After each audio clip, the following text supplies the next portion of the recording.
Well, hello and welcome to Beyond the Headlines. I'm Odette Campbell. It's good to be back with you after a little hour. I want to say a very special thank you to Pastor Stevenson Bohm, who held forth and did an excellent job. Pastor Bohm, we thank you so much for sitting in. This evening, we're looking culturally. Last Monday, we were off because it was, of course, a holiday to celebrate Grenada's 48th year as an independent nation. And we're still riding those waves because the buzz is on the ground now. We're approaching 50. We must cross hurdle number 59 before we get to 50 and run to that finish line. But there's a buzz about what 50 could bring, what 50 will bring. So what we're doing this evening, we have a panel of experts who are going to dissect Grenada's culture for us. What is Grenadian culture? And of course, with people coming out of COVID, coming out of hiding, there's a lot of buzz on the ground about what are possibilities for major cultural events. Grenada's premier cultural event is Carnival. We were hoping that Senator Ali Gill would be in with us to kind of take a little peek as to what possibilities exist, but unfortunately he's unable to make it. He's got stuck overseas. He sent his sincerest apologies. We accept and we understand. We know in these COVIDious times, crossing borders is not as easy as it used to be. So we have an expert panel who will dissect Grenadian culture. Let me introduce out of Carriacou. I am extremely pleased to have Miss Rena Mills. I've heard the name so much over the years. She's a quiet giant and force working in the background, it appears. But Rena, it is great to have you, and I feel so wonderful having Carriacou's in the house this evening. Hello, Rena. Hi, good night to you. Good night to your viewers. And it's Carriacou and Petit Martinique. We're not living at Petit Martinique. Carriacou and Petit Martinique. Let me hail up our brethren and sisters in Petit Martinique, Grenada, Carriacou, and Petit Martinique. We have to remind it all the time that we are a tri-state nation. So Rena is an executive member of the Carriacou Cultural Train, and she does a lot of work across all sectors in Carriacou. And if we start to label the things she gets involved in, I think it will take us half an hour, so we'd save the time. Rena, it's great to have you. Thank you for having me. We also pleased to have with us Mr. Chris DeRiggs. As a young journalist growing up, and I'm hearing about Grenada's foray into playwriting, Chris DeRiggs is a name that comes to mind. He's done so many productions, and Chris is putting his hand in front of the camera. I don't know why. So Chris, don't hide your face. We're coming to you to say welcome and good evening. Chris, it's great to have you. Thank you, Odette. It's a great pleasure to be here and to share the next hour or so with your distinguished guests. It's a pleasure. Great. And Chris will talk to us about FEDON. We've been hearing the advertisement on GBN radio, seeing it on GBN television. It's really exciting. There was a standing ovation in the house last night as the event premiered, and we'll talk to Chris about that. And if we talk about Playwright as well, Marisha House is a place I shall never forget. I've been to almost every show produced at Marisha House under the great production, hands and eyes and everything else of Mr. Francis Urias Peters. Francis, you we call him. How are you? It is great to have you on this evening on Beyond the Headlines. I'm good, Odette. I'm in a very, very good place, despite the challenges of COVID, but it's always a pleasure here. And always enthused and excited when we have to talk about the culture, and hopefully on the way forward, because I think I have a lot to say, especially in this dispensation. But it's always a pleasure to be here. Great. In this dispensation, I like to hear that. Yes. One of the things, can you, if I put you on the spot and I say your per person money, what does that ring a bell? My purpose? You have to pay your per person money. Where's your per person money? I don't understand that. You don't remember. It is a line that you wrote, but anyway, we'll go down memory lane on that. Your per person, okay. Your per person money, and so that's our lineup for this evening thus far. A little later on, we'll have two people joining us, another two persons joining us virtually. Let me say at the outset that Rena has to leave us early. She had an appointment and she said, listen, I can give you about 45 minutes and I have to leave. She has something, an event that started at 8 o'clock actually, and she has to get out of it. So, lady and gentlemen, we've done the intros. Thank you so much for agreeing to do this. So let's start looking back at Grenada's independence and our culture. You are going to start us off this evening. We saw so many really nice displays over the period. 48 years as an independent nation. People were in lockdown, but yet there seemed to have been this thing bubbling up on the inside of people, and it came to the fore as there was some relaxation this year as compared to what existed 2 years ago for the last 2 years. I must admit, what I saw was the Calypso competition, and also the cultural presentation that was on the following day. And of course, I think it was a good opportunity for us to adjust, because you cannot have the gatherings. And so to me, I thought that it was a forerunner. It was to be a practice match for our 50th anniversary, because I think that's a very significant milestone. However, I might take a different approach to that, Odette, because one of the things that challenged me, though, because we were streaming to the entire world. I'm very, very critical at this point in time, streaming to the entire world. And sometimes I'm saying here, this is the time that we have to start practicing the production side of it, especially for the cultural activity. Again, we really have to analyze and to critique. So as we move forward, we can do a better job, because I enjoyed the dance, the Conception Dance Theatre, of course, by Miss Cecilia Griffith. I think we have to kudos to Cecilia for being a flag bearer of the dance over the years. I must say that if we have to talk about us as a Grenadian, as who we are as Grenadian, one of the things here that when you're celebrating your independence, you have to declare, this is who I am. And even though it's my good colleague Karim, like my big brother, my little brother, when he sang the first song, which was not a Grenadian song, which one from Stalin, and we love Stalin and we love Trinidad and Tobago, but remember that it is our independence that we're celebrating from a production standpoint.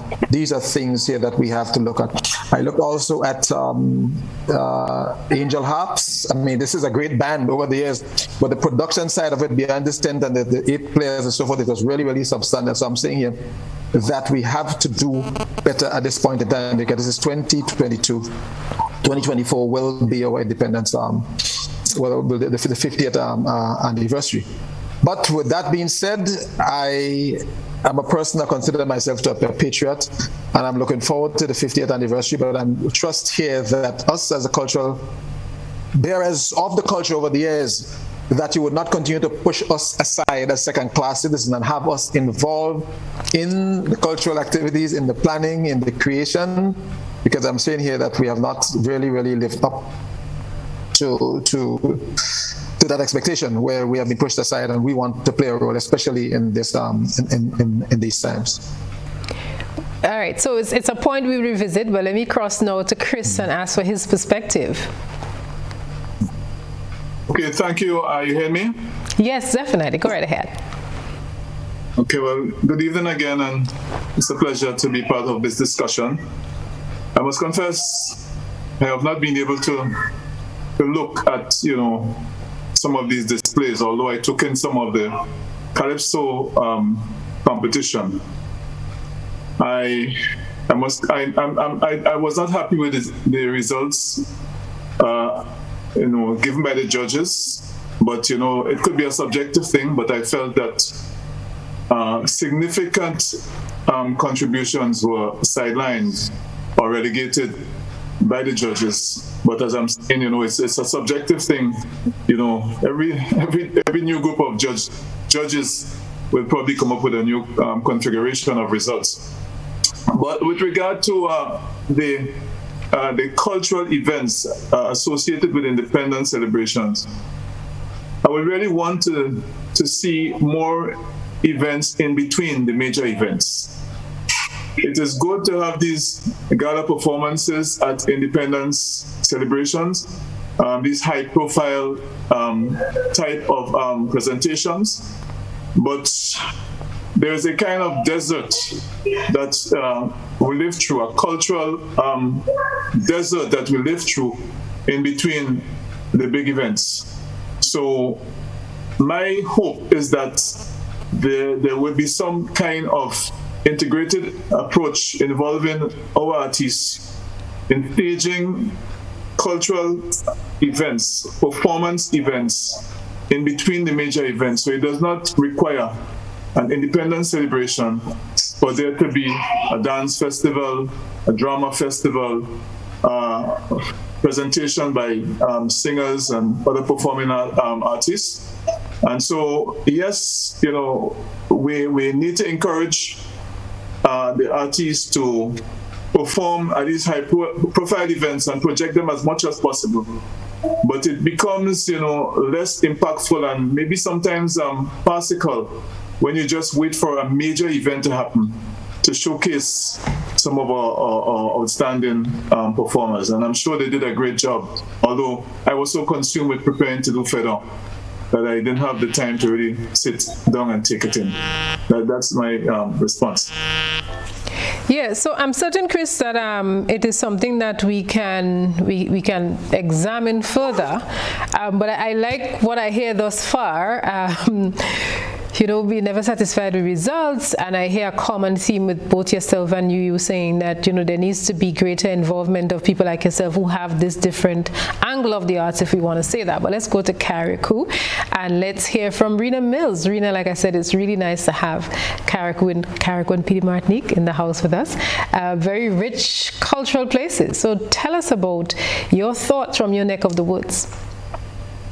Thank you again. When we speak of independence, we often in Carriacou and Petit Martinique, we'll want to highlight who we are as a people. We know that there are many of our parents who are brought here to work on our many plantations. They handed down many traditions to us, and we tend to want to keep these traditions alive.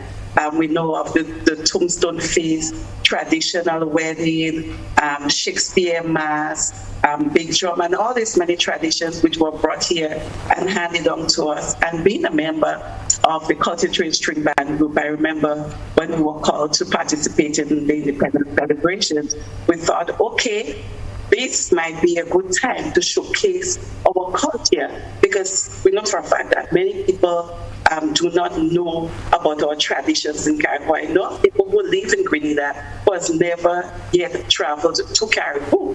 So we thought, okay, the fact that we are going to Grenada, it is the perfect time for us to showcase our traditions here on island. And if you look at our performance, we started off with our Shakespeare Mass. And we know that Shakespeare Mass is performed in Carriacou during our Carnival Festival, the Tuesday morning. It's a community affair where everyone comes out in the numbers to participate in a Shakespeare Mass. We also highlighted the traditional wedding, the flag dancing and the kick dancing. And we often see, if you have never witnessed a traditional wedding, then you must come, because in Petit Martinique, where it is even more authentic, it starts a whole month before with the hoisting of the flag on both of the parents of the bride and the groom houses, with the baking of cake, with string band music, saraka. It's a whole new experience. And we often say, if you want a memorable wedding, please come to Carriacou or even Petit Martinique to get married. We highlighted our string band music, as you know, which consists of instruments both from our African heritage, our European heritage, quadrille with the hills and toe dance, or big drum nation dance, again, which is authentic to us. And there are many traditions, as I said, which we must harness, we must preserve. People will travel miles upon miles to come here to witness this. And as Mr. DeRiggs said, we do not portray, we do not perform it enough. There should be means and ways for us to practice and showcase this more, and even on a larger scale. We enjoy the fact that we came down to Grenada and showcased that, but we believe that we can do it more often. And there was quite a furore on the GBN Facebook page in terms of comments on the on news presentations, where people were saying there was this big expo in Dubai and we saw Grenadian culture and there was no Carriacou, and I think there was some grief there, Rena. Yes, if you look at our performance, it was even mentioned there tonight by DC, because of our of our rich tradition here. We encourage those in authority who have made the decisions next time, do not forget Carriacou, do not forget Petit, because as you said, this is what we should be showcasing and taking to Dubai. And on the screen, we leave that on the screen while we speak, Rena. There's the dancing of the cake. First, we saw the two flags, and there's something symbolic about which flag is higher. But take us through what is on screen now as we can see it.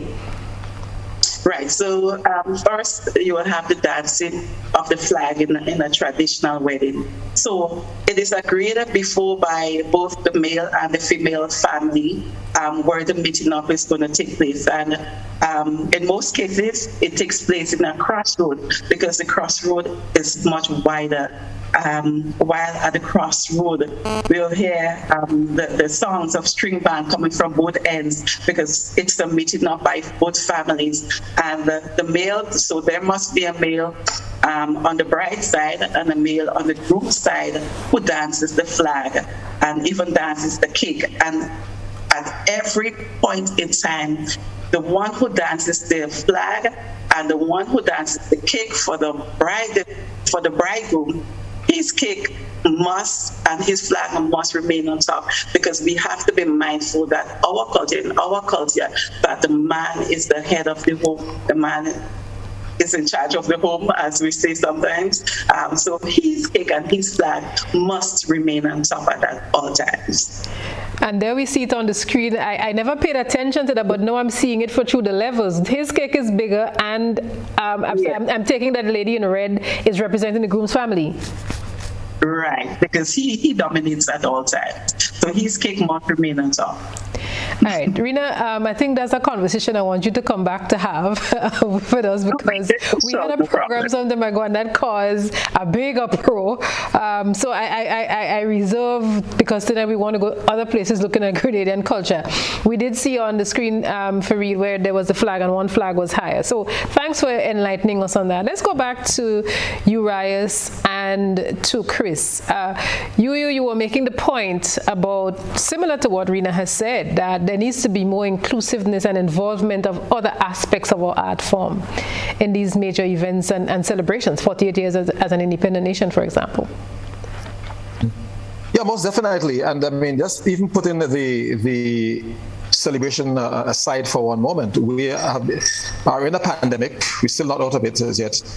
And there is a contentious issue regarding vaccination, to be vaxxed or not to be vaxxed, and people are divided worldwide and even in this country. And we talk about messaging, but how many of us as cultural artists or bearers of the culture have been called upon to get involved in the messaging?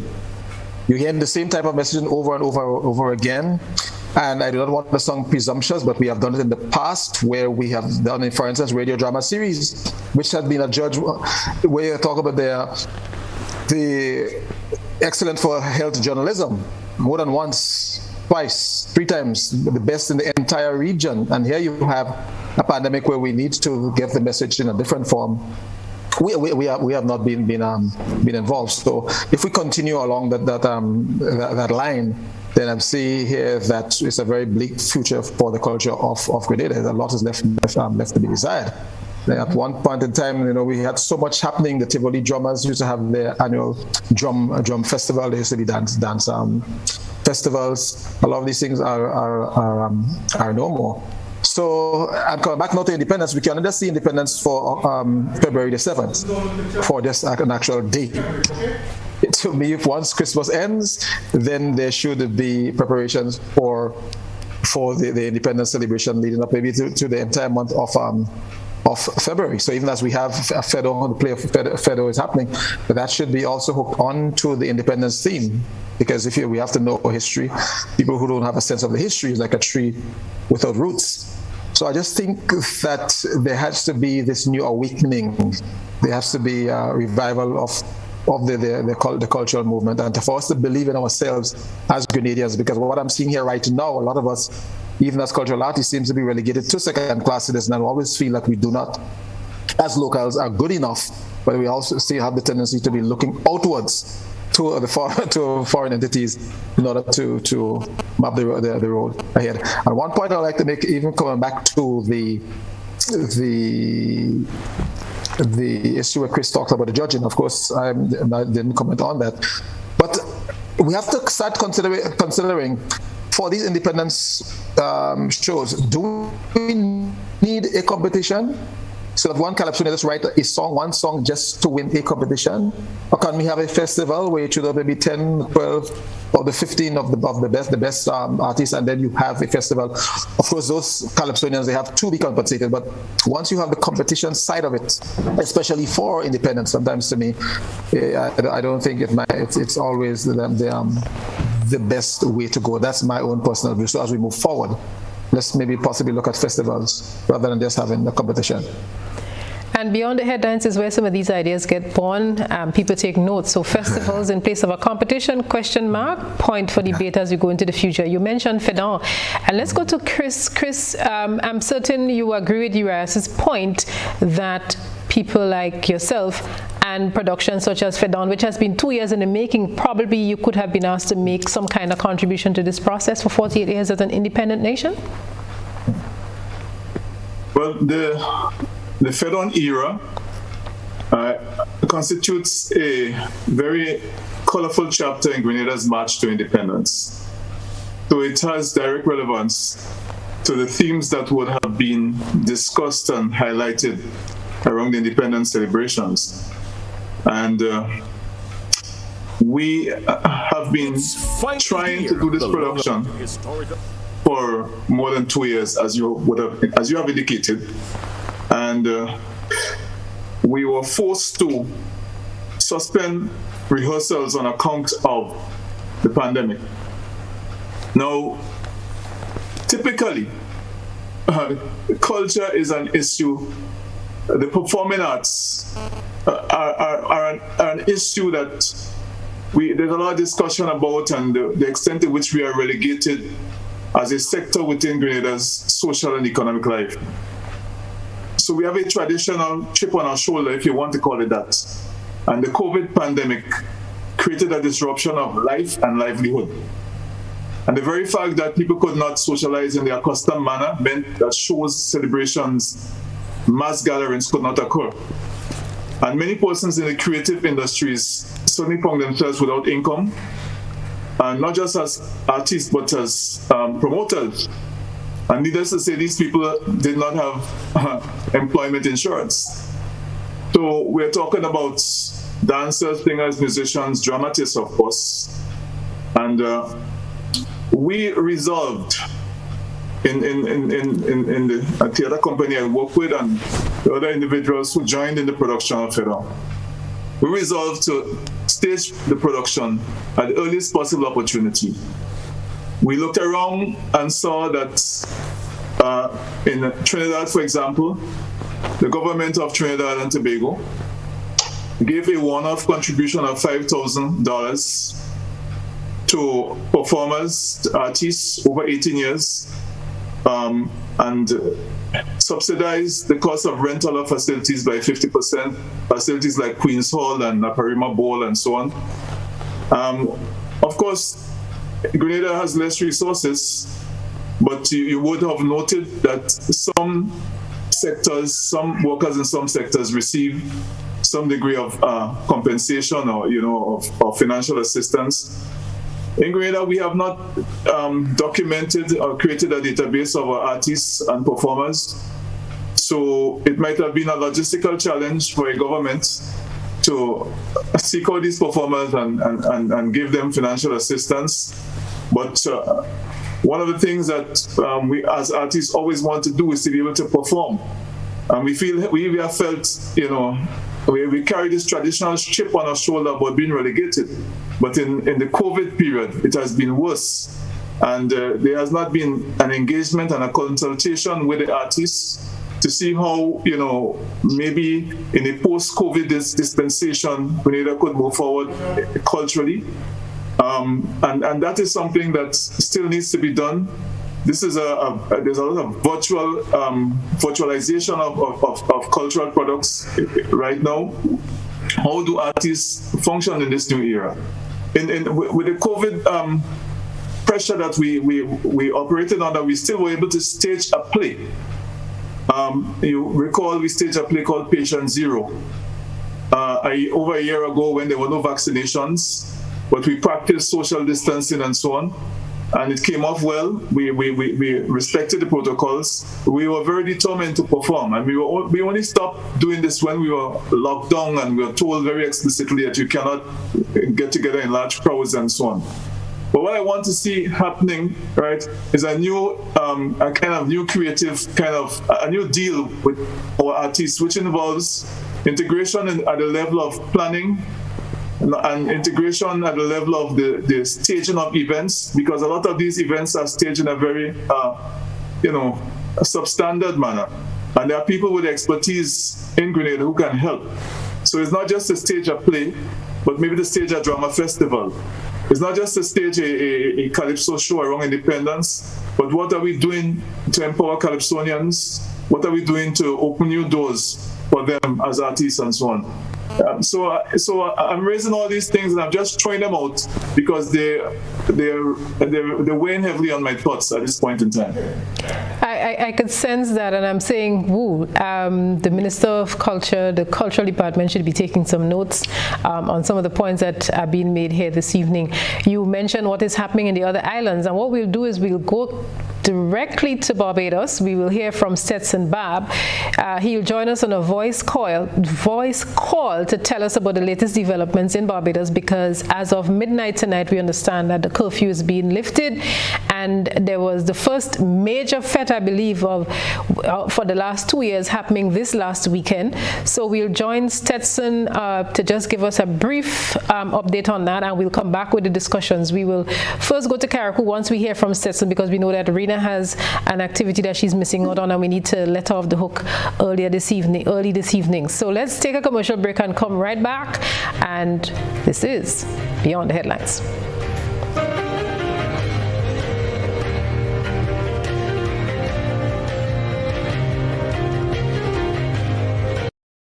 Need a quick, convenient way to pay your bills and avoid lines? Use the online banking feature from Republic Bank, First Caribbean, or Co-op Bank. Contact them today to set up your online banking and enjoy 24-hour convenience to make your bill payments. Stay safe. Grenlec, we are united even when we are apart. Get away from your daily stress with a Grenada vacation at the Coyaba Beach Resort. Coyaba is located on the world-famous Grenadian beach and boasts 5.5 acres of beautiful garden.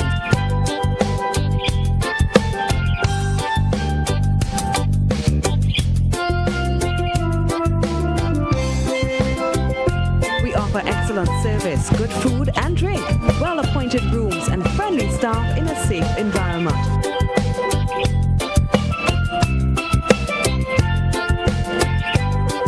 Facilities include 2 restaurants, 2 bars, swimming pool, water sports, tennis, gym, and body treatment rooms.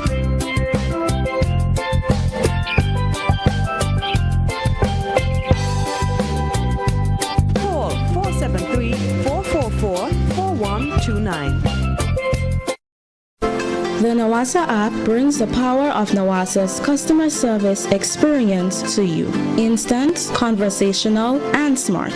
Easy access anywhere.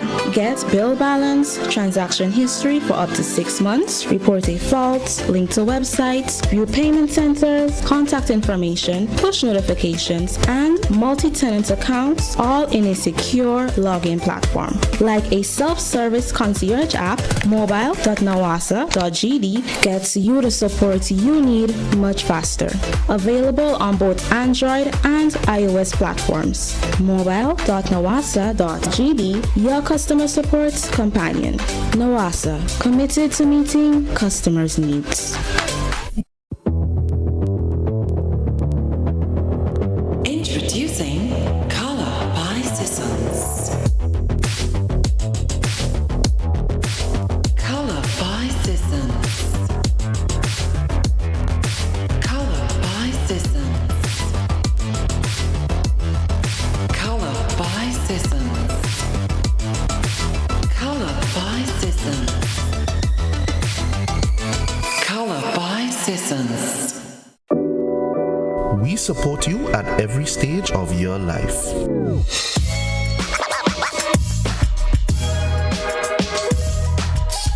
For business,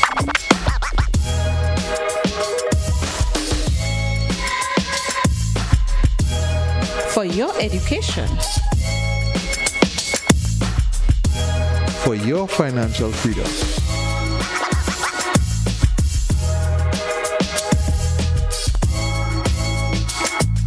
for that new ride. Upgrade your life with the Communal. Contact us today. You can now send a gift card to your loved ones locally or internationally thanks to the food fair.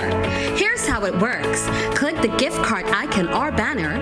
Customize your gift card by choosing from different templates, dollar amount, and personalized messages. You can also upload your personal design. Select Add to Cart and complete transaction.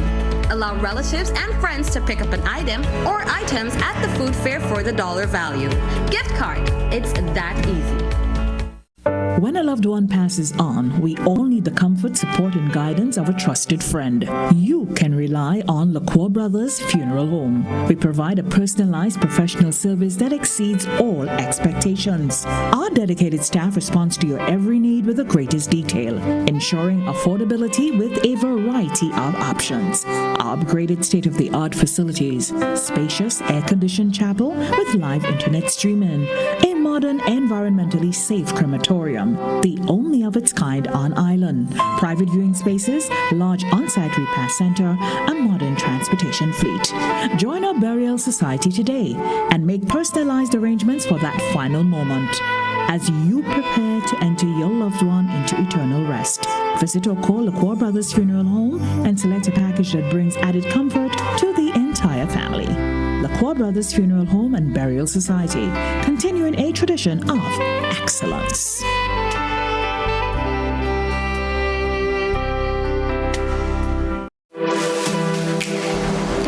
Here is a little known fact. There is only one place in Grenada that you can get an MRI scan done. That place is Spicile Imaging Center. Yes, Grenada, that's the truth. Other centers could offer you other scans, but Spicile Imaging provides an authentic MRI scan. Here's another little known fact. Spicile Imaging has 3 centers. We operate at Grenville, the Carriacou, and at the Ocean House, Grandlands. We provide the widest range of laboratory tests and services. CT scans, x-rays, mammograms, ultrasounds, and a host of other services. We are fully staffed by a team of family doctors and specialists. Call us today at 444-7679 or 406-1500 or visit any of our 3 locations. Spicile Imaging, from seeing the doctor to getting lab tests, scans, and pharmacy services. We are here to take care of you. When you need your prescription filled or you require non-prescribed medication, supplements, or all your personal needs, visit Gittins Healthcare at locations on Wall Street, Grandlands, Victoria Street, Grenville, and Central Deputy Street, Wharf. Gittins Healthcare aims to provide an exceptional personalized pharmacy experience. Additionally, children under 5 and adults 55 years and over will enjoy 10% discount on purchases of $20 and over on prescription medication. Stop settling for less. Visit Gittins Healthcare, where your health is our priority. In an effort to serve you better, GUT Credit Union has moved its Grandlands branch from the Lamaki complex to the Excel Plaza. This new location provides more convenient parking with access from 2 entrances. The first is from the lower parking area and the second is at the top parking area on the same level as our office for easy walk-in access. Visit GUT Credit Union at our new location and experience the comfortable atmosphere with the enhanced member experience you have come to expect of us. Our Grandlands office is open 8:30 a.m. to 4:30 p.m. Monday to to Friday. We hope to see you soon. GUT Credit Union. It's where you belong.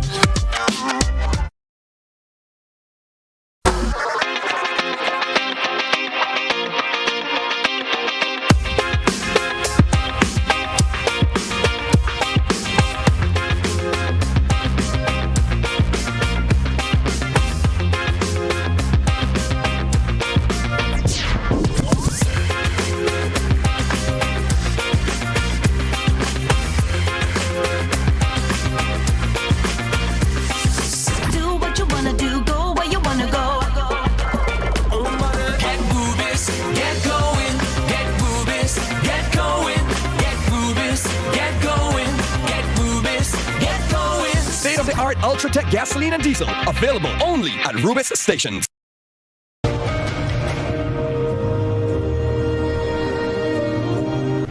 And welcome back to Beyond the Headlines. And this evening we're looking at Grenadian culture, Grenadian history. We have two playwrights with us, a cultural ambassador based in the Sister Isles of Carriacou and Petit, Martinique. She's covering both islands, Rena Mills.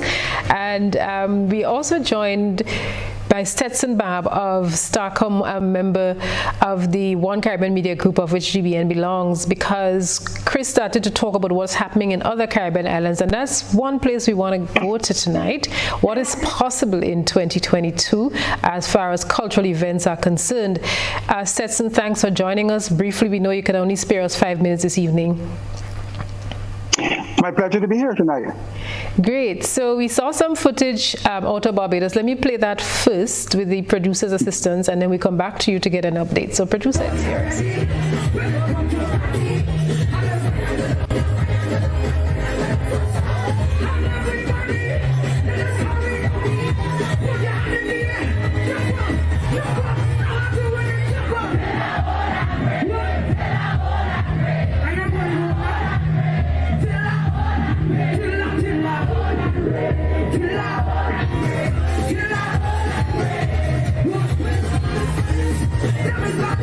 Stetson, somebody's mobile device captured the action. I would not say who the device belonged to, who I suspect it belonged to, but you could tell us what that person there, that sharp, eagle-eyed journalist, captured happening in Barbados on the weekend? Well, that's a fact that my wife and I were at last evening. In fact, I captured a bit of the video because I thought it was quite interesting. She's my wife is Patrice's biggest fan. So it was a promotion event put on by one of our major promoters here, Rudy Maloney. In fact, Rudy is the president of the Entertainment Association of Barbados, and he usually puts on Soca on the Hill every year.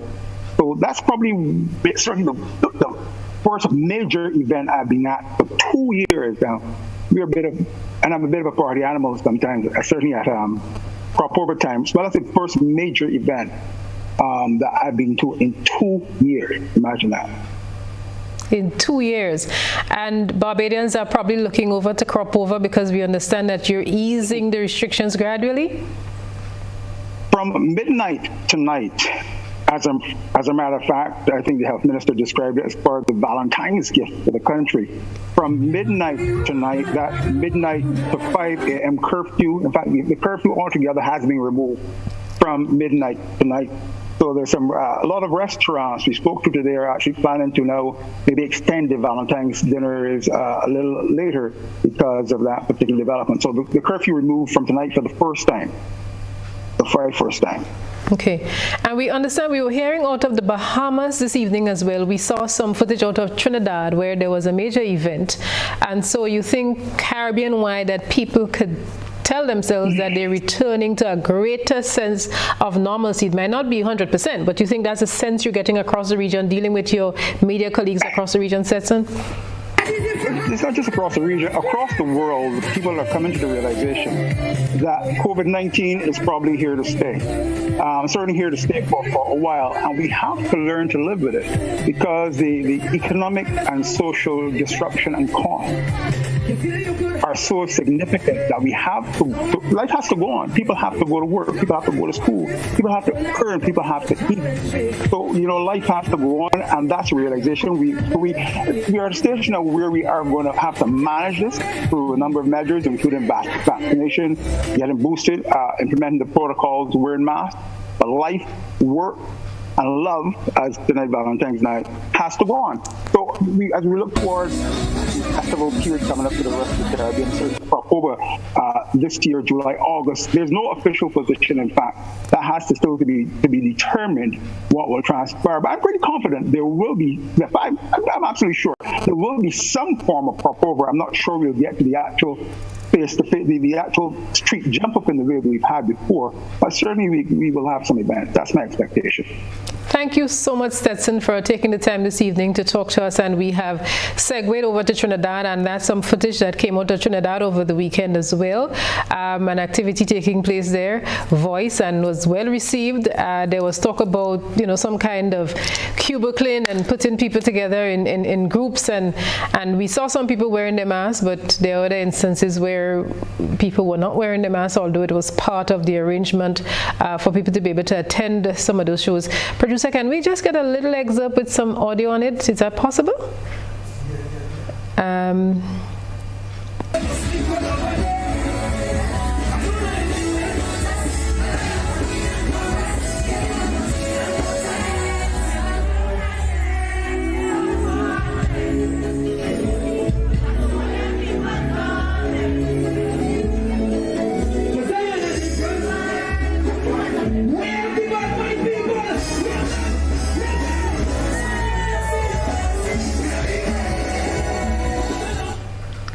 So Trinidad is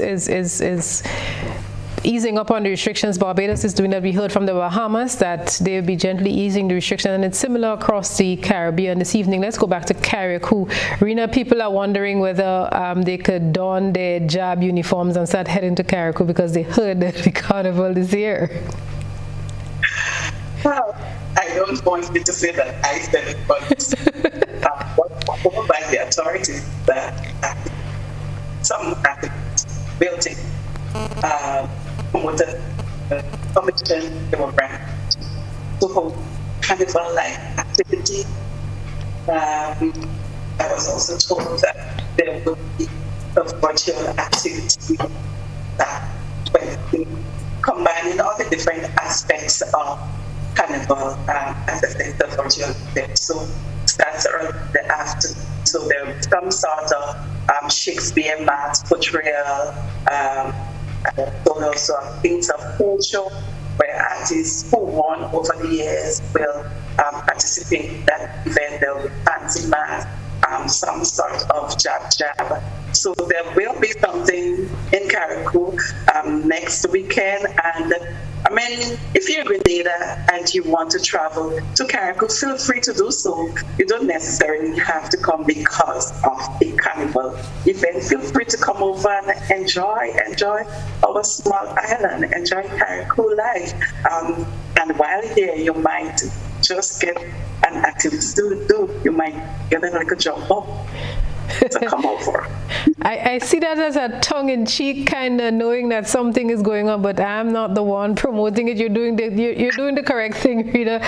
You're being the ultimate diplomat, and we really appreciate that. And I think just before we let you off the hook this evening, what I think was a serious indictment against some of us on the mainland. Well, not some of us. I've been to Carriacou several times. I made a note here that you said that there are several people on mainland Grenada who've never been to Carriacou, and I'm certain as you leave tonight, you want to probably tell Grenadians that we need to correct that. Of course, yes. If you have never been to Carriacou or Petit, then you're missing out on a whole lot. I feel so hurt. I feel so disappointed when I hear persons from mainland. I mean, we are 473, of course, and Carriacou and Petit, we are the sister islands. So imagine you have your brothers and your sisters and you've never seen them, which is so disappointing. So I want to encourage every person from mainland Grenada who have not visited Carriacou, and to those who have not visited here in a long time, I want you to come to Carriacou and Petit Martinique. We have loads to offer. If you look at the screen, of course, you'll see it all.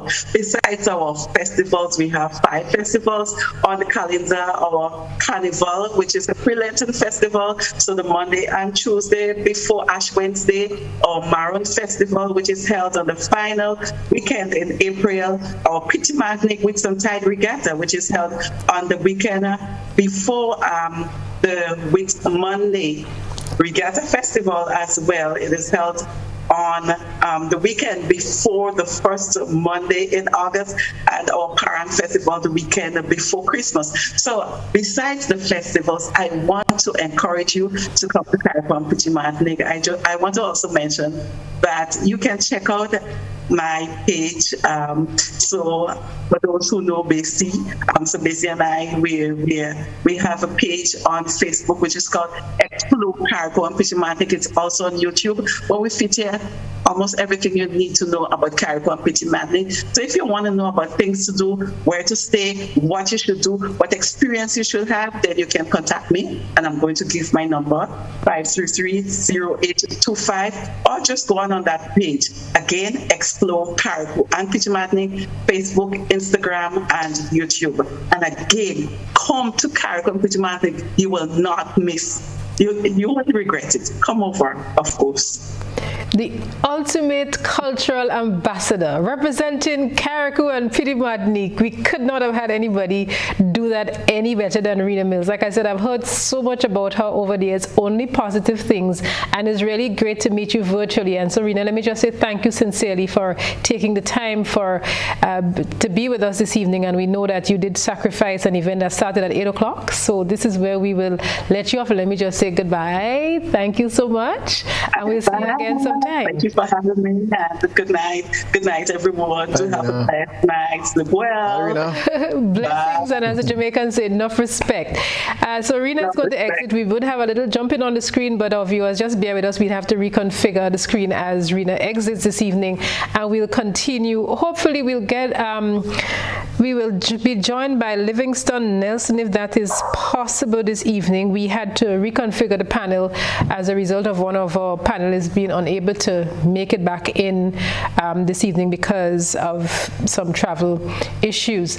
So we continue now with our 2 playwrights, Francis Urias Peters and Mr. Chris DeRiggs. So coming off of what we saw, the footage out of Barbados and Trinidad, Chris, you're hoping that trajectory continues so that probably there could be a second run of Fedon, which has been in the wings for 2 years? Okay, so we who do theater, we have our patrons sit in a socially distanced formation. When they enter the space where the performance is taking place, they are wearing masks, their hands are sanitized at the entrance. We even take temperatures. We do not have a massing of people jamming against each other in an uncontrolled manner. Now, in any pandemic, when you have those mass gatherings happening, in every likelihood, you would have a new wave. So I just want to make a distinction between a mass jump up in a carnival type situation and a play stage in a controlled environment. They're very different. And the lifting of restrictions is a matter for each government and each public health set of authorities to determine, guided by science and hopefully not politics. And this is my feeling, right? So whether or not people should jump up in Carriacou or in Grenada later this year, and whether or not the government of Miamotli in Barbados, was correct to issue this Valentine's present to them, right, is something that they're in their own wisdom and judgment, guided by the science that they are seeing, right, would determine. And so I respect, their decisions. I'm just saying that in my particular case, and in our case when we stage theater, it is a different experience in a more controlled environment with protocols being respected. Okay? Yeah, so Urias, we heard, that went deep. It hit me boom when Chris said guided by science and not by politics, and he was reflecting on what has been happening in some of the other Caribbean islands. Your thoughts on probably what could happen? Ingrid, we know that you have been big on health issues. We followed you over the years dealing with HIV and AIDS and on all those different campaigns that, garbage disposal, so we know you're all for health. Well, I'm not a health practitioner or a scientist, especially when coming to the issue of COVID. But of course, the common sense will tell us here that, as Chris, and I'm going to really echo what Chris has said, that once you have these gatherings that's in your face, and with people not taking precautions, then quite naturally we have to stand the consequences of the possibility of another outbreak. So as I will trust here that common sense will prevail, that we will follow the guidance of those who knows best, especially how this virus operates. However, what I will think that if we have in any productions, as I say here, for the carnival or as we move forward, we have to ensure that the quality, especially when we are talking about being into a virtual audience, that the quality has to be of a high standard. I am too embarrassed when I see so many things of a national standard being recorded or being filmed, and it has to go out to the entire world, and the quality is so substandard. I am very, very, very, very concerned. So I'm going to say that if we're going to have these activities, and it has to be properly produced, have the proper lighting technicians, the proper sound technicians, the proper directors, and the proper producers, because the world is outside and looking at us, and I am tired of this sort of mediocre production. And I really, really hope that we'll get it right this time, because when you look at Barbados, for Barbados's Republic Day celebrations, almost everything was virtual. And when I looked again at the production, the quality of the production, and that is because Barbados has created an enabling environment, both for the development of the culture and for the education. We have not done this here in Grenada. And when you look at where Barbados was in the 60s, and when you have this calypso like Burn Mr. Harbin, Burn, and Spool, and you look at where they have been elevated. When I look at all of the production and the concert, where they have taken their old-time music and actually elevated to a modern transition, where they got the young artists who are singing the calypsos of the older artists, and they got a really wonderful expose when you look at the dances, I think it's a landship. When you look at the gospel, it was really, really such a wonderful feeling. And I know here at Grenada, we have so much an abundance of talent. This is the time when you have to have seen the most talented singers. We have over 30 bands. There is a product that we have, and that can be developed, but we have to create the enabling environment, both culturally and educationally. And again, I'm going to echo what Chris has said here, that we have to put the politics aside, because a lot of times politics comes in the way as a cancer and destroys the culture. And I'll come back again to reiterate what I will say for the independent show. For instance, okay, if an artist decide here, listen, I want to sing something very critical, and I maybe call a minister's name or so, and a judge who is there might be feel uncomfortable, that artist, there's a probability that artist might not be considered to be placed in the first three or first four. So we have to push it aside and come together as one people, because art is there to unite us as one and not to divide us. That's all I guess I can say at this point in time. So you're concerned about the quality of the productions, but can you say you've seen some growth? So for instance, if you look at costuming, where you might have an artist in the past just gone on there, polo and trousers, and did his or her thing. But for instance, now I'm certain this person here is talking about COVID-19. Your thoughts on how we've grown in terms of just that, costuming, the way it's presented on stage. We see the lighting has been improved in terms of the, let's call it the graphics side of it. Your thoughts here, Urias? Well, yeah, I mean, the costume is one thing which, I mean, has to be given commendation. But on the other hand, again, I think about visioning and development down the line. How many people, how many young practitioners have we sent to learn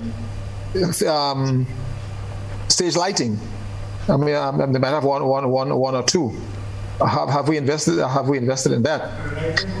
So even though, yes, we have seen improvement in that area, I still have my concerns in other areas, because even I think there was supposed to be a virtual presentation, as I say, for the Calypso competition. And I was totally embarrassed with a couple of the things that I saw.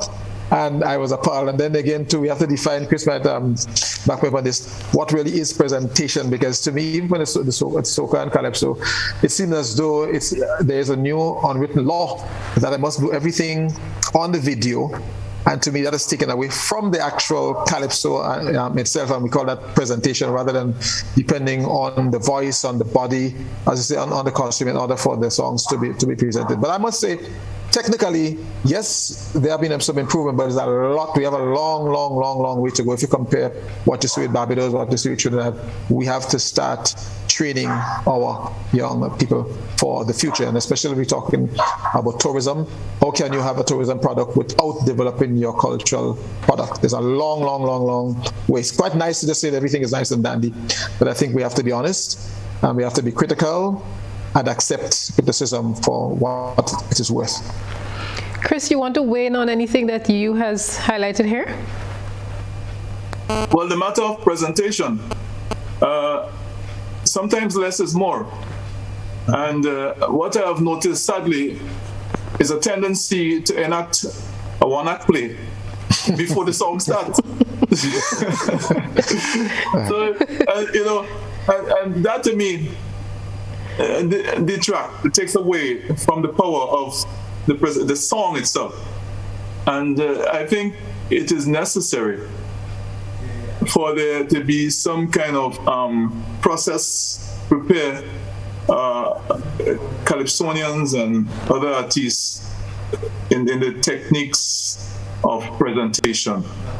Otherwise, while it is true that the songwriting has improved, I'm very impressed by some of the songs that are written. The literary devices that they use, it sounds more interesting to listen to. There's creativity and originality and so on. So that has come some distance. But the other side of it is the production side. And sometimes it is difficult. It's hard to watch some of these things that are being done as a calypso presentation. And so there's a lot of work to be done there. One has to understand it's not something that is just done spontaneously. That's a lot of thinking and planning. And I guess that's where you're in the theater, we have spent a lot of time trying to come up to a certain kind of standard in all aspects of the presentation of the play. So it's not just how we build our characters on stage and all that. We try to create the environment that makes it realistic and makes it fresh and creative. And those are the kind of things that are required. One has to see the total package. So yes, there's need for a lot of work there, because we're trying to engage attention from not just Grenada, but the region and the world with what we are doing. I must also say that with respect to what passes as soca, sometimes is nonsensical voices. And I make no apologies for saying that. Men just riding a rhythm and sacrificing creativity. So there's a lot to be said about that also. But I rest my case there. You rest your case. The jury will take up that matter. We would also like to entertain calls from our viewers and listeners this evening. The number you can call is 440-1252, 440-1252. That's the number that you can get us on this evening. And one of the things we'll do, we'll take a commercial break, and when we come back, we promise that we will highlight some of the displays that came to the fore as part of our independence celebrations. We'll do that, but we first take a commercial break and be right back.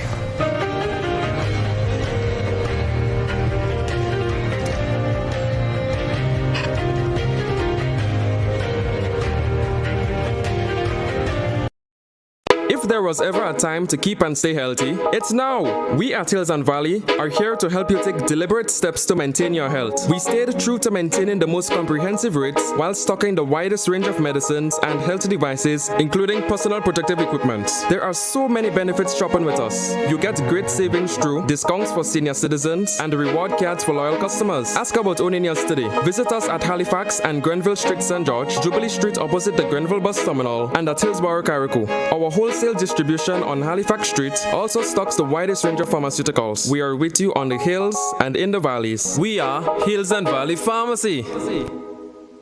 Have you heard about the new Softweave bathroom tissue with total hygiene? As hygiene and safety have taken center stage, our bathroom tissue is now manufactured with 3 different technologies to offer the best protection for you and your family. UVC light technology for a safe and effective disinfection process, eliminating 99.9% of microorganisms. Also, production at high temperatures, killing all types of germs and bacteria. And it's pH controlled with delicate fibers to prevent irritation for even sensitive skin. Softweave Total Hygiene Bathroom Tissue. Available in supermarkets and shops island-wide. Visit Softweave Caribbean Facebook or Instagram pages for more information.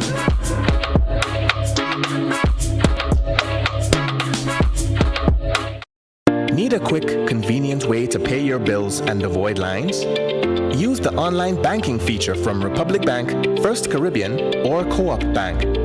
Contact them today to set up your online banking and enjoy 24-hour convenience to make your bill payments. Stay safe. Grenlec, we are united even when we are apart. Get Rubigas. Get cooking. Rubigas, clean, safe, and reliable LPG is the perfect solution for your commercial and everyday needs. For cooking at home or barbecuing, choose Rubigas LPG cylinders. Available in a variety of sizes from 20 to 100 pound cylinders. Rubigas LPG, clean, safe, reliable. Are you cooking with Rubigas? Get Rubis, get going. We often take mobility for granted. That is why at the Grenadian Physiotherapy Limited, we look after our patients' holistic well-being. We assess and treat from the simplest to the most complex complaints. Treating injury is not our only focus. We have a passionate team and a wide array of practitioners working together to assist you through that rehabilitation process. We offer a wide range of services: speech, massage and physiotherapy, weight management, cardiac rehabilitation, and much more. Call and make an appointment today, 435-8000, or visit us downstairs the National Cricket Stadium, gate 101-115. Let's start the new year on a high, a detox high, because it's detox time again at Nirvana Detox Center and Natural Health Store. Check out our many detox packages starting from $100 or get 15% off on colonic irrigation therapy. Detoxing can help with liver and blood cleansing, weight loss, constipation, acid reflux, kidney stones, heavy metal removal, gas and bloating, and more. Call or WhatsApp us on 231-6642, 418-7115, or 449-7753. Ask about our delivery options. Visit us now. Bruce Street Mall, store number 1208, or Belmont St. George's, close to the Fall Edge area. Our opening hours are Monday to Saturday, 9 a.m. to 5 p.m. Nirvana Detox Center and Natural Health Store. Detox, your way to health. These specials ends on March 31st or while stocks last.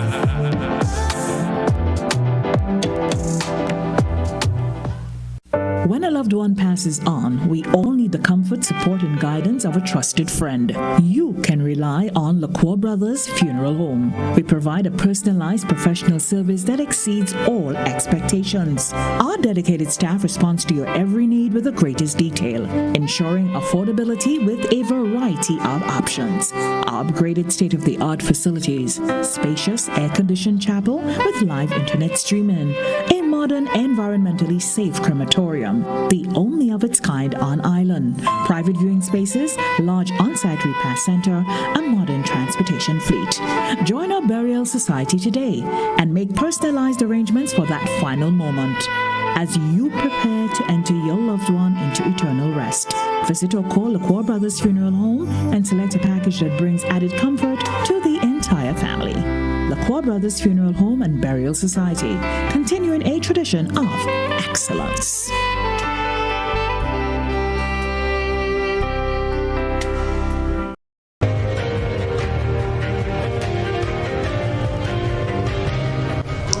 Welcome back to Beyond the Headlines. As we announced a little earlier, we have another panelist who joins us at this time, Livingston Nelson. We had Rena Mills out of Carriacou, a true cultural ambassador, Carriacou and Petit, Martinique. She was on with us earlier, but she's had another activity she needed to attend to. And we've had our playwrights, Francis Urias Peters and Mr. Chris DeRiggs. Chris is putting on Fedon. It's a play that has been 2 years in the wings, but now it's been lights, camera, action. The curtains have come up on the show, and we understand that there was a standing ovation when it opened last evening. Urias, I'm looking forward to what you plan to put on. I'm missing those plays. Now we have Livingston Nelson, a man who knows Grenada's culture inside out. Livingston, it's great to have you this evening, and as you join us, we're going to segue into something that we promised at the start of the program. We had some really elegant displays coming in, patriotic displays coming in to us at the GBN, and there we have coming out of Sunset City. Don't think those are nutmegs in there. That's cake made in the national colors, made out of fondant icing, and we had the creator telling us that it was a lot of hard work, a lot of hours putting this together, and we thought it was just so fantastic. We featured that on the Facebook page as well. If we could move along, I was blown over by this. That's something that has more than 1,000 likes on the Facebook page as a single entry that came out of Canada, a truly patriotic Grenadian there, sharing that with us. In New York, it's been snowing, but there we have this gentleman with his beach towel. He made it clear it is his beach towel. People think, that he was denigrating the flag, and they said it was on the ground. Well, some people said it's not on the ground, it's on the snow, but he made it clear it is his beach towel. And again, we have the coat of arms there in fondant coming out of Sunset City, St. Mark, and some really interesting displays that we will continue to share. So Livingston, you're all things cultural. What are your thoughts on people evolving and exhaling, coming up to breathe, coming up for some air after being locked in for 2 years? First, let me say good night and thank you for having me. I also would like to greet my other colleague, both in their respective way, respected playwright. I would like to say a special congratulations to Chris on this important venture. I mean, thank you for your perseverance, Chris. That is extremely well that you were able to persevere for 2 years and still see the need to bring in that play, which I must say is extremely needed. I have not seen the play, but I promise I will be there.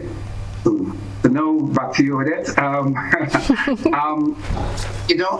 must say, when I see those displays, I believe that we are moving a different chapter, because those displays of expression, even the one in the snow, I don't know why people are complaining that it may or may not be on the ground. What you see there is a love of country. Love of being on the ground. But this man is sitting in the snow, showing, even if it was the national flag, it means that he's holding it dear to his heart. He's yearning for home. That is what I'm picking up. I don't know what else. And years ago, I had a discussion with a very, very prominent Grenadian as it relates to people planting or having our national colors and flags on vehicles, etc. And I'm saying they are removing ourselves from what we were told to do with our flags, and now we are bringing it into our heart and holding it into our hands and embracing our culture, like this one into our soul. When you see those displays, you are actually feeling the pride, you are feeling the love of country. Right. So I just want to put you on pause here a little bit, because that is something that I was very intrigued by. Let me ask the producer to put that one back on the screen. There we have it. So this person sent us this from Kenya, and at zero, the equator, and it's from Nanyuki, and the equator we know passes right through the globe. But these two Grenadians, I believe they're police officers, and they found themselves there, and they just thought we have to have the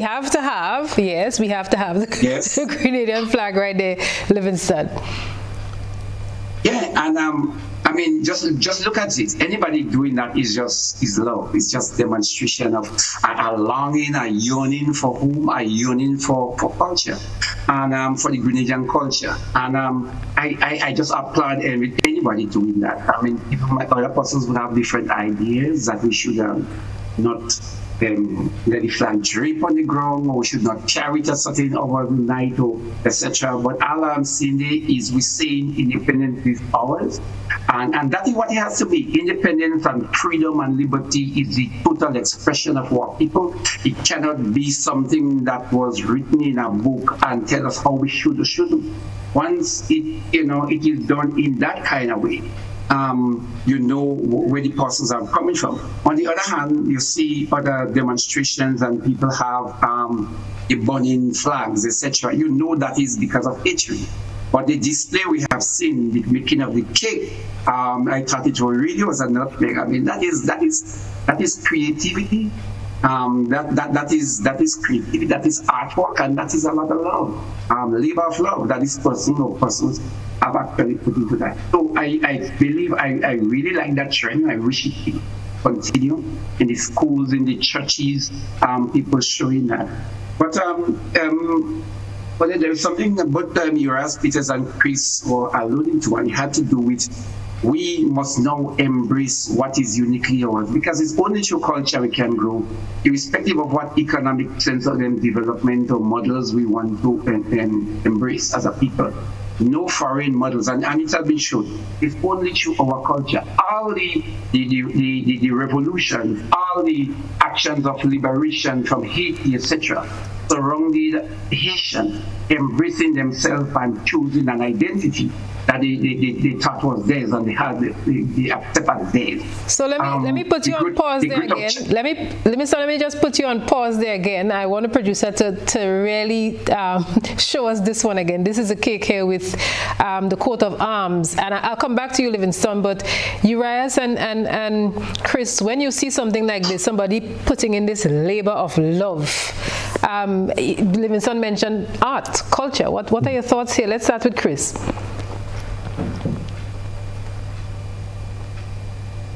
Chris, on mute. Chris, you're on mute. Unmute your microphone. Yeah, I'm impressed. I'm blown away by that level of passion, that spirit. That's what Livingstone identifies, as a love. But I also want to see that creativity and that passion channeled into everyday living and relationships between people.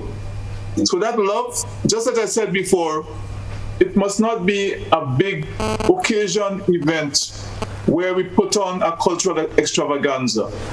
I want to see that, that spirit every day in how we relate to each other as Grenadians. And I want to see that creativity channeled into national development projects. So that is inspiring. It is beautiful, right? But I believe it should be channeled, harnessed, and channeled into everyday productive relationships and living. I don't know if I'm making the point well, but I feel that it is something that we should grab onto and take it to the next level in how we relate to each other as Grenadians. There's beauty, but there's potential, and we need to do something about that. There's beauty and there's potential, and we need to do something about that. Excellent. Urias, your thoughts? Well, Chris has taken the same thought out of my head. I cannot say it any better, because I also believe, in our traditional values. They say, okay, that's the expression of the artistic side. But I'm a person who's rooted in my traditional values. I was born in St. George's, but I grew up in the country. I'm still a country boy, and I still share those values where because once you throw aside your traditional values, then it's a formula for chaos and decadence. So I would like us to see us getting back to love one another, the sharing and the embracing, as we say, of who we are as Grenadians, not only on February 7th and dawning with the flag and the cakes, which is very, very, very nice. It's an expression, but to take it further, and that's when we will actually define genuine independence, where you twin the artistic side of it, as we see here, with the other side of who we are as a genuine Grenadian people. And one of the things I was impressed by is, so that young lady that we just had on the screen, people say is a child, but I call her a young lady. The fact that the parents thought ahead, and when I heard what her name, I asked the parents, so what's her name? She said Zola. And I'm like, ooh, I could sense that coming from deep within one of the African tribes, and the effort that they would have put into getting the I call it a costume, some people just call it a dress. So Livingstone, and there we have another princess, as we called her, we labeled her, and that person, that submission came from someone in Mirabeau in St. Andrew. And we found that we had representation from across the island, tri-island state. We had from Carriacou and Petit, Martinique as well. And so Livingstone, we think probably Carnival is close? Yeah, but I just wanted to continue the line, and we come to that. I just want to continue the line where both Urias and Chris had maybe another spin on probably what I was saying. Most of the persons having that expression are those that are powerless or without authority to ensure that our Grenadianness get displayed on the bigger stage. So I just wanted to say that. But it starts with some, and hopefully more of us can show that. And real patriotism and freedom must be our everyday expression. Food we eat, the choice we make in what we buy, the preservation of our natural environment, how patriotic are we? So I am saying that people that are really passionate would also want to make sure that we preserve our lakes, our beachfront, our this or that. So I kind of wanted to say that also. Odette, you did ask me about if Carnival is in the air. In this case, I'll ask you what's on your wish list as far as that is concerned. Well, I have always maintained, whether it's not before pandemic or during pandemic, and then we have seen some display during the pandemic of what we call some of the traditional masses, so masquerades. Years ago, I always believed that we have an ideal and opportunity to make sure that we preserve our traditions. We preserve the tradition, and preserving our tradition. Example like the jab. We must, the pandemic gave us a good, chance to see that we can do it better with all the amplified sound system. We can refocus our attention on portraying and displaying things that is authentically Grenadian, or what is traditionally Grenadian. I look at the display done, and I apart from what was done by Carriacou, and which was an excellent portrayal by the kayak. I wonder in how much what I saw really linked to our culture, to our tradition, to things that have been happening in Grenada. So we need to refocus. We need a total to totally refocus our attention on supporting those things and that is uniquely ours. And I think the point was made about the play, giving support to play, but giving support not just being because it's independence, but giving support to all those major plays, to all the playwrights, giving support to groups like the Tivoli drummers, and giving support to the Vidyware, and giving support to the mask and the jabs and the shotney, and to have them better promoted on the consciousness of Grenadians, to do research and to produce information so Grenadians would be aware. Because I believe that it's only through our culture that makes us united. Nothing else can really make us united. we must have that sense of unity, that sense of purpose, that sense of that we belong at that same place. And the only thing that can do it for culture. And it's not just about unifying us, but also culture is necessary for our upward growth and mobility. Without it, we are basically just spinning top with mud, taking some from that colonial power and next from a next colonial power, and making us second class citizens in our own country because we fail to promote and to relegate and to appreciate what is authentic and Grenadian. Yeah. So Livingston, I some of the submissions that came in, they were like really colorful and attractive to the eye, but I want you to interpret something for me. I just want to go back on, the producer could go back on that display of cakes that we had. They were cupcakes actually, and there was like a dancer, and I was trying to figure out, okay, so what is that? I know you are deep and rich as far as cultural history is concerned. What the photograph before that shows it a little more clearly. It's the same thing, but it's a close-up shot. But I'm sure you could make that out there, Livingston, until we. But isn't that 7 parishes? I see 7. Isn't that oh. So let's go back one. With the cupcakes, but we'll get to it. But Livingston, what were you seeing there? So what's happening here? Is a dance? What quadrille? What is it? But that's the performing arts. The various dances, I guess, somebody is trying to exemplify there. That's actually what I'm saying. I guess that personal interpretation of culture is the art form, music, our dances, etc. That is what I am actually seeing. I don't know what Chris and Urias are actually seeing, but I'm hearing music. I'm seeing us doing the dance, and I'm seeing something like lanciers. I basically probably maybe seeing the bongo. Everybody dripping the national color or standing tall above all the national colors. That's what I'm saying. I don't know what the other. So Urias, through your eyes, what do you see through your cultural eyes? And Livingston said he was hearing music. And just remind people that those were cupcakes. Urias, what were you seeing there? Chris?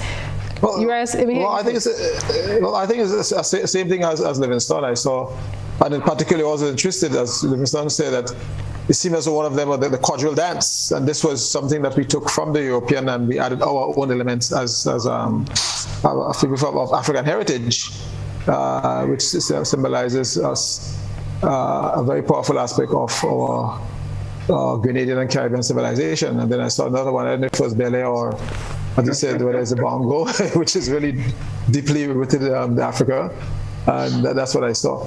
But I must make a point here, maybe just not directly related to that, but I'm seeing again a lot of the different colorful dresses.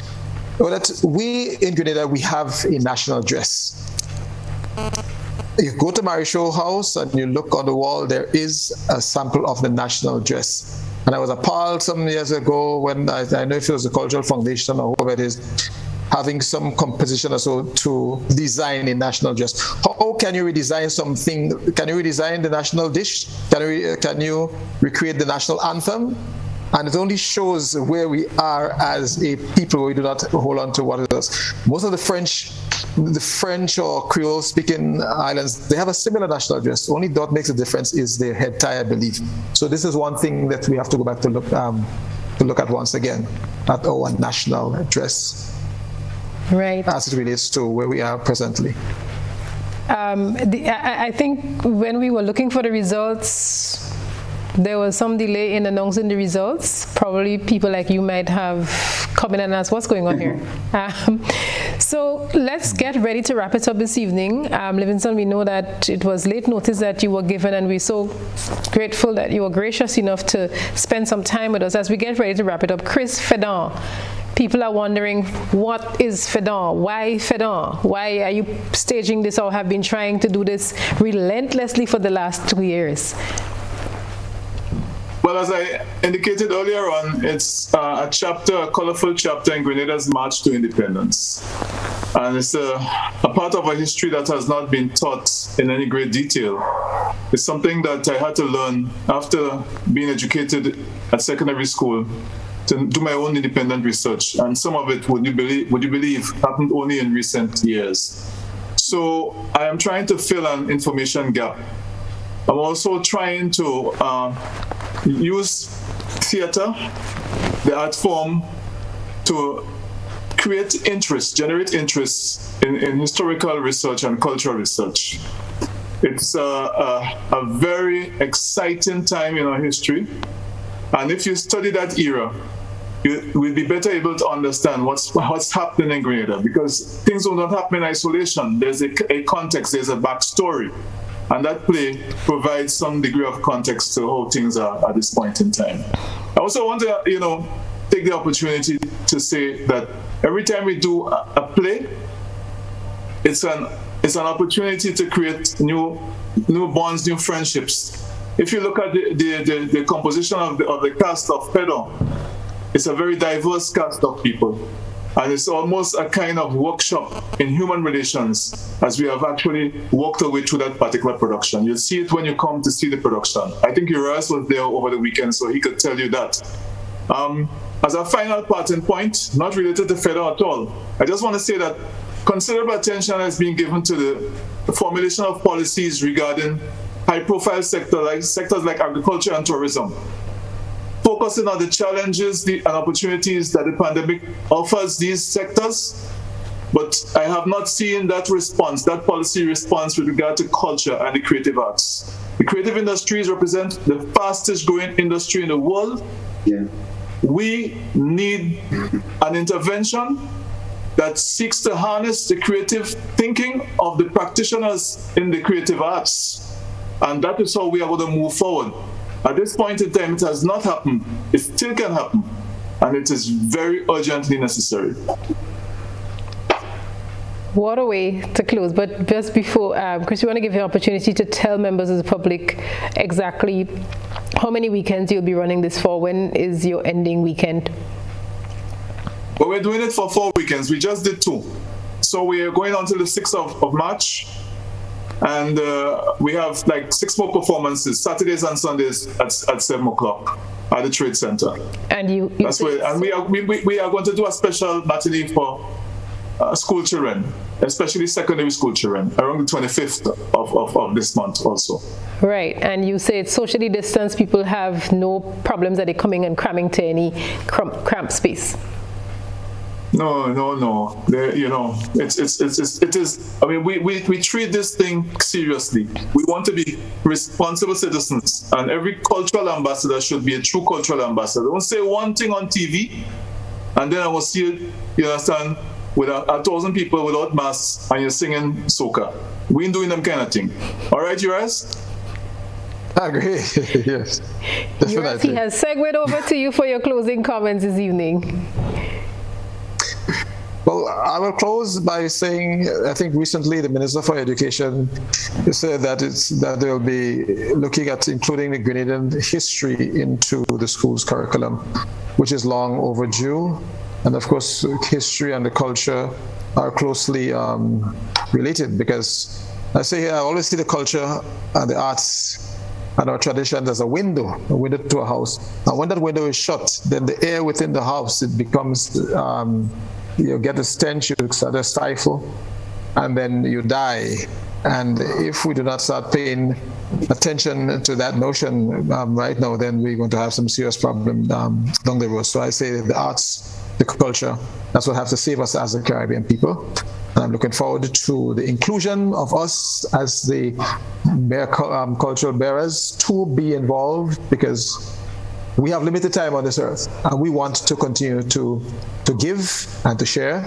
And I'm looking forward with great expectations as we move forward to given the role to play our part to ensure that this dearly beloved island of ours is saved through the arts. Thank you very much.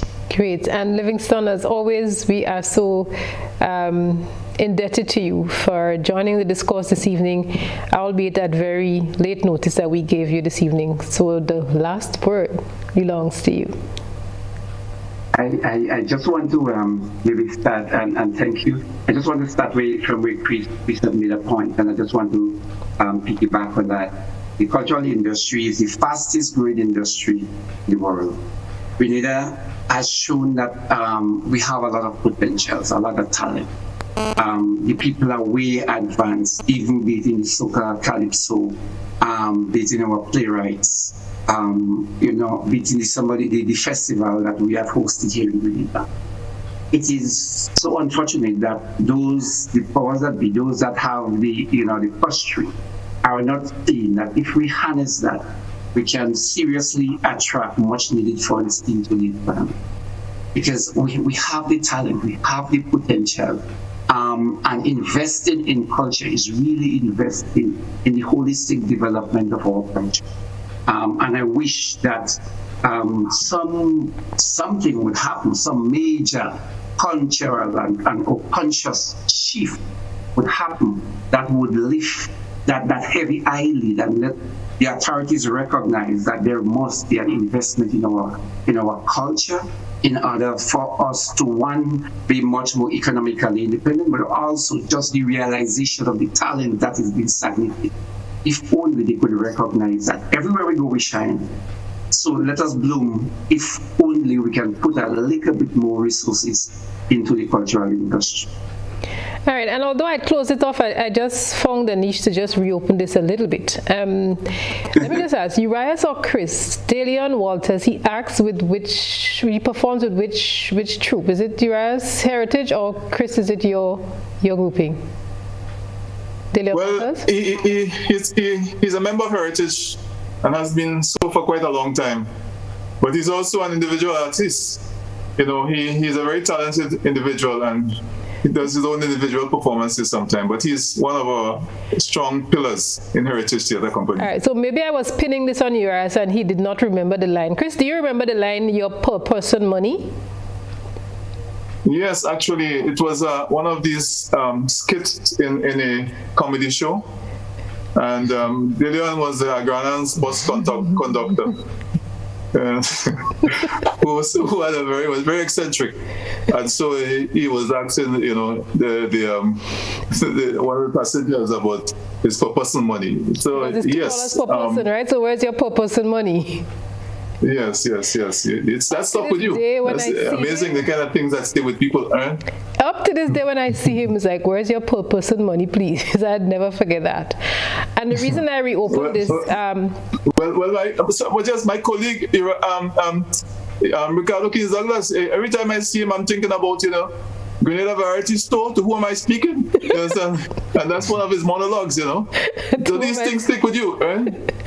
And I just reopened this a little bit so that we could close on this note. And I'm pinning this on Livingston. Livingston, you're from St. Andrew, where we had this gruesome activity take place over the weekend. This gruesome, the police call it an unfortunate incident.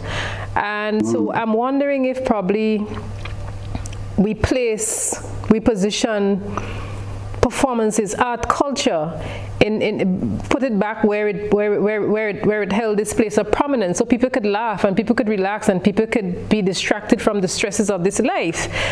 Because like I say, I remember these lines, and I'll never forget Urias Peters' performances and shows at Marischal House. But we have those, and it's not just barring the COVID-19 pandemic, but generally we've seen a kind of decline. So how heavily does something like that weigh on somebody like you, Livingston, who you really touch base with people in communities in those parishes where things like that happen? It is extremely heavy, and this situation is very, very sad. Not just because a crime was committed, but because the person that got killed is someone known to show a lot of love to the guy that did the crime. It is so unfortunate that you take somebody under your wing, and for some reason that person tripped off, they had a mental breakdown, and then because of your kindness, you allow somebody into your home, someone and to show a lot into your heart, and then eventually you paid for it with your life. And so that is heavy, and a lot of persons are traumatized in the area because it is extremely frightening to believe that we can do that, and it's like, it's who next, or who is the other person on the other side that can actually commit that crime. Nobody is walking around with a sticker or a number on the head or on the shoulder, so to see, well, that person might be the next killer. You never know. So anytime it happens, particularly close to you, it goes home, it sinks home, and it affects us quite negatively. Some people might become, mistrustful of opening the doors again to somebody that you might think might just be going through a bad patch in life, that you might be able to help them. But because it happened to Tom Jones on the road, you have scared to do the same. So it was quite unfortunate, and if that's some of the police use, they are actually quite unfortunate and a very painful incident, particularly for the people in Pearls, which is like 7 minutes from my home.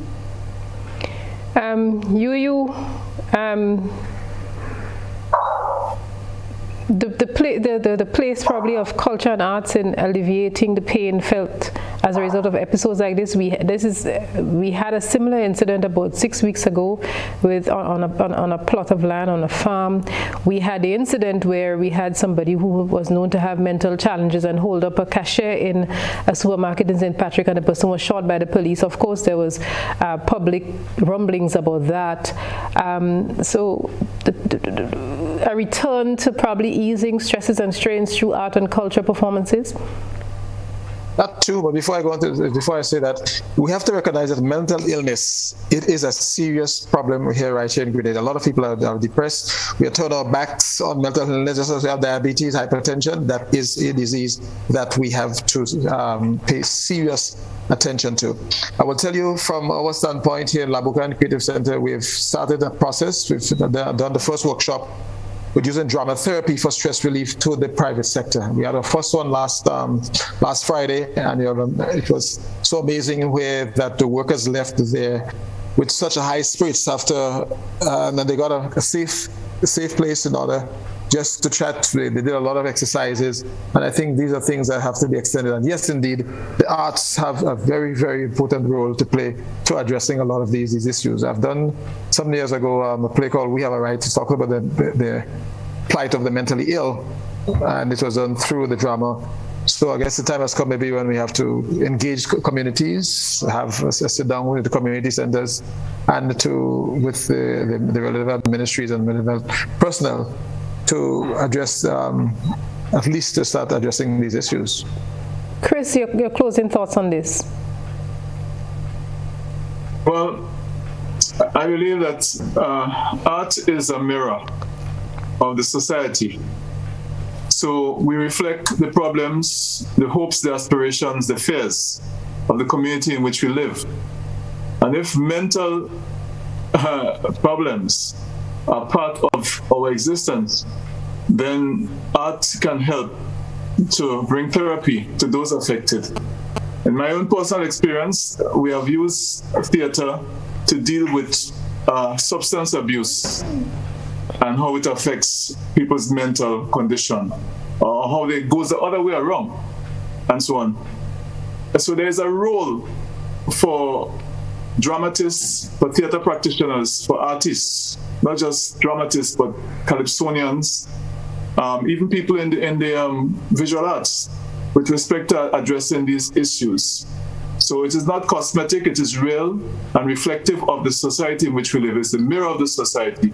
And therefore, artists have a part to play in helping to elevate the society, to shine a light and to give hope and make people feel good about themselves and their possibilities, to help people self-actualize, as a psychologist would say. So we have a role to play. And we've been playing it in a very unstructured way in some instances, but there's a big challenge ahead in that regard. Thanks, gentlemen, for your indulgence on that subject matter. And that's where we close off Beyond the Headlines this evening. We want to thank our panelists, playwright Chris DeRiggs, playwright Francis Urias Peters. We have our cultural ambassador, Mr. Livingston Nelson out of Carriacou. We had our cultural ambassadress, let's call her that, so we make a distinction between her and Livingston. A true cultural ambassador out of Carriacou and Petit Martinique, Rena Mills.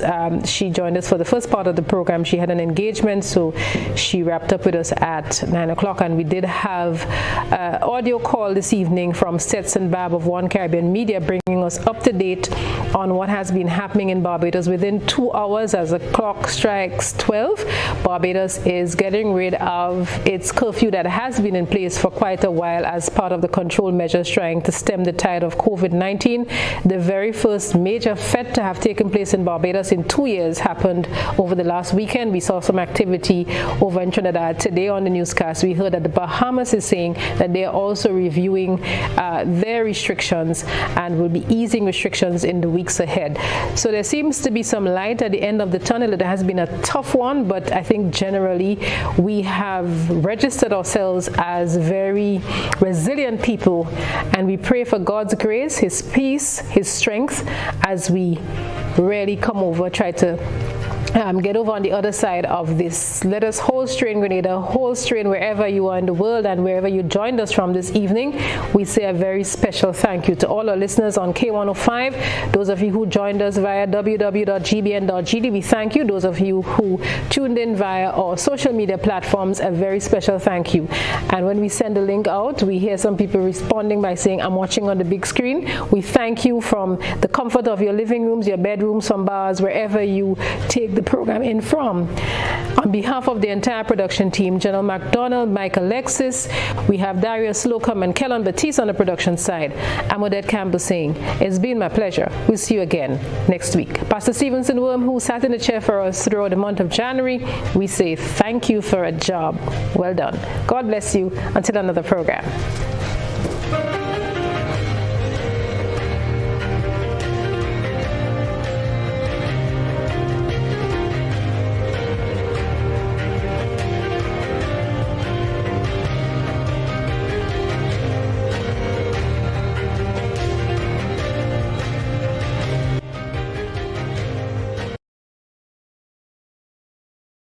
Get ready for a season of Grooving Smooth and Live on GBN. Grooving Smooth and Live is a 1-hour performance gig